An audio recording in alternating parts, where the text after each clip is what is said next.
ආයුබෝවන් මගේ ආදරණීය චූටි යාළුවනේ. ඔයාලා හැමෝම හොඳින් ඉන්නවද? ඔන්න අද ඉඳලා ඔයාලට ලස්සන කතන්දර අහන්න. ඒ වගේ හොඳ දේවල් ඉගෙන ගන්න අලුත් තැනක් තියෙනවා. මේ තමයි සිතුලි කාටුන්. ඉතින් ඔයාලා හැමෝම අපේ සිතුලි කාටුන් channel එකට හරිම ආදරෙන් පිළිගන්නවා. හොඳයි එහෙනම් අද අපේ පළවෙනිම කතාව. අද මම ඔයාලට කියලා දෙන්න යන කතාවේ නම තමයි බෙදා ගැනීමේ සතුට. මේ කතාවේ ඉන්නවා හරිම හොරතල් යාළුවෝ දෙන්නෙක්. එක්කෙනෙක් තමයි චූටි ලේනා. අනිත් කෙනා තමයි පැංචහාමි. අපි බලමුද මේ දෙන්නට මොකද වෙන්නේ කියලා. ඉස්සර හරිම ලස්සන කැලෑවක් තිබුණා. මේ කැලෑවේ ලොකු ගස්, පාට මල්, දඟකාර සමනලයෝ, සින්දු කියන කුරුල්ලෝ පිරීලා හිටියා. මේ ලස්සන කැලෑවේ තමයි අපේ කතාවේ යාළුවෝ දෙන්න. ඒ කියන්නේ චූටි ලේනයි පැංචහාමි ජීවත් වුණේ. චූටි ලේනා හරිම කඩිසර කෙනෙක්. එයා උදේ ඉඳන් රෑ වෙනකල්ම කරන්නේ කැලේ පුරා දුවලා පැනලා රස ගෙඩි වර්ග එකතු කරන එක. කජු, රටකජු වගේ එයා ආස කරන ගෙඩි එයා යාගේ ගහේ වෙනේ ලොකු ගොඩක් විදිහට එකතු කරලා තියාගත්තා. එයා යාගේ ගෙඩි ගොඩ දිහා බලලා හරිම ආසාවෙන් ආඩම්බරෙන් hina වෙනවා. හහහා මං ගාව තමයි මේ කැලේ තියෙන රස ගෙඩි ගොඩ තියන්නේ. මේ ඔක්කොම මගේ. මම හරිම මහන්සි වෙලානේ මේවා එකතු කළේ. මේ වගේ රස ඒත් චූටි ලේනා කවදාවත් එයා යාගේ යාළුවොත් එක්ක මේ ගෙඩි බෙදා ගන්න හිතුවේ නෑ. මේවා මගේ විතරයි කියලා තමයි එයා හැමදාම හිතුවේ. ඔය අතරේ අපේ අනිත් යාළුවා, ඒ කියන්නේ පැංචහාමි දවසෙම කැලේ පුරා දුවලා පැනලා සෙල්ලම් කර හිටියා. පැංච හරිම දඟයි. එයා සමනලයෝ පස්සේ දිව්වා, මල්වල සුවඳ බැලුවා, කුරුල්ලොත් එක්ක සින්දු කිව්වා. සෙල්ලම් කරලම පැංචට කෑම හොයාගන්න අමතක වුණා. හවස් වෙද්දී පැංචට ලොකු මහන්සියක් වගේම ලොකු බඩගින්නකුත් ඇනුණා. අම්මෝ මට හරිම බඩගිනි. දවසම සෙල්ලම් කරා මිසක් කන්න මුකුත් හවුවේ නැහනේ. දැන් මොකද කරන්නේ? ඔහොම හිත ඉන්නකොට තමයි පැංචට එයාගේ යාළුවා චූටි ලේනව මතක් වුණේ.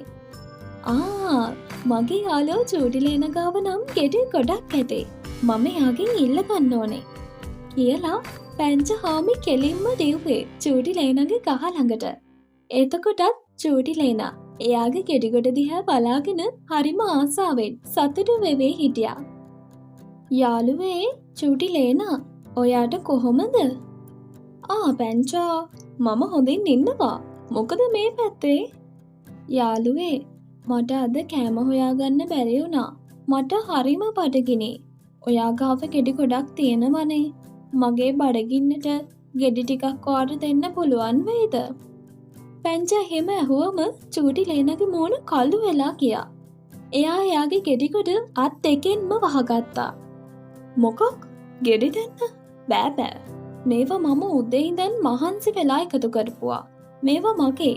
ඔයාට දෙන්න එක ගෙඩියක්වත් නැහැ. ඔයාම ගිහින් හොයාගන්නවා. චූටි යාළුවනේ ඒක අහපු පැංචහාමිට හරිම දුක හිතුණා. එයාගේ ඇස්වලට කඳුළුත් ආවා. එයා බලාපොරොත්තු නැති වුණ මූණෙන් හෙමින් සැරේ ආපහු හැරිලා යන්න කියා. පැංච දුකින් යන දිහා චූටි ලේන බලාගෙන හිටියා. ඊට පස්සේ එයාගේ ලොකු ගෙඩි ගොඩ දිහා බැලුවා. ඒක හරිම ලොකුයි. එයාට තනියම කවදාවත් කාලය ඉවර කරන්න බැරි තරම් ලොකුයි. එක පාරටම චූටි ලේනට තනි කමක් දැනුණා.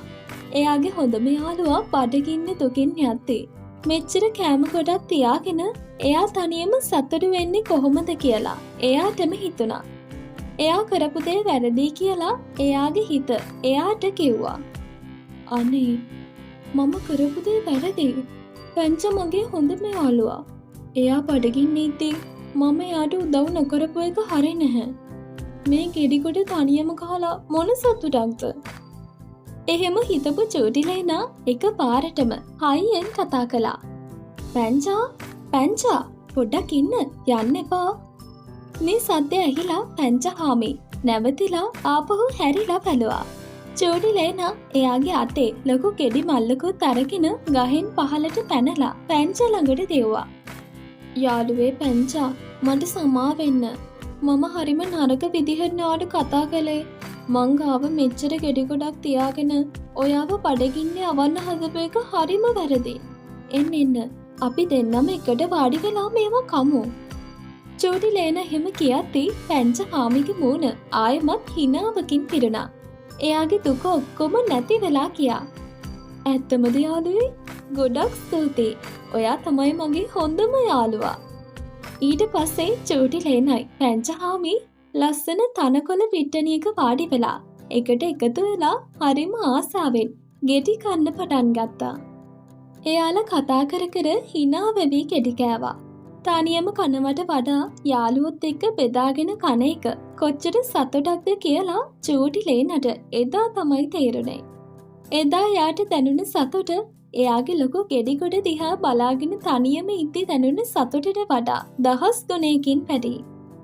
ඉතින් එදා ඉඳලා චූටි ලේන කවතාවත් එයාගේ කෑම තනියම නම් කෑවේ නෑ. එයා හැම තිස්සෙම එයාගේ යාළුවත් එක්ක හැමදේම බෙදා හදාගෙන කෑවා. එයාලා හැමෝම සතුටින් ජීවත් වුණා. ඉතින් කොහොමද මගේ චූටි යාළුවනේ කතාව? දැක්කනේ චූටි ලේන ඉගෙනගත්ත ලොකුම ලොකු පාඩම. අපේ ළඟ තියෙන දෙයක් තව කෙනෙක් එක්ක බෙදා හදාගත්තම අපේ සතුට නැති වෙනව නෙමෙයි. ඒ සතුට තවත් වැඩි වෙනවා. ඒක තමයි බෙදා ගැනීමේ සතුට කියන්නේ. ඔයාලත් එහෙම නේද? ඔයාලගේ සෙල්ලම් බඩු, ඔයාලගේ චිත්‍රාන්දින පාට පෙට්ටි, ඔයාලගේ කෑම මේ හැමදේම ඔයාලගේ යාළුවොත් එක්ක නංගිලා මල්ලිලා එක්ක බෙදා හදා ගන්නව නේද? එහෙම බෙදා හදාගත්තම ඔයාලටත් ලොකු සතුටක් දැනෙනව නේද? අන්න ඒක තමයි හොඳම හොඳ පුරුද්ද. හොඳයි එහෙනම්. සිතුලේ කාටුන් අපි අදට සමුගන්නවා. මේ වගේ තවත් හුඟක් ලස්සන ආදර්ශමත් කතන්දරයක් අරගෙන අපි ආයෙමත් ඉක්මනට එනවා. ඒ එනකල් ඔයාලා හැමෝමත් එක්ක බෙදා හදාගෙන සතුටින් ඉන්න ඕනි හොඳද? අපේ සිතුලි කාටුන් YouTube channel එක subscribe කරන්නත් අමතක කරන්න එපා. එතකොට ඔයාලට අපි අලුත් කතාවක් දාපු ගමන් බලන්න පුළුවන්.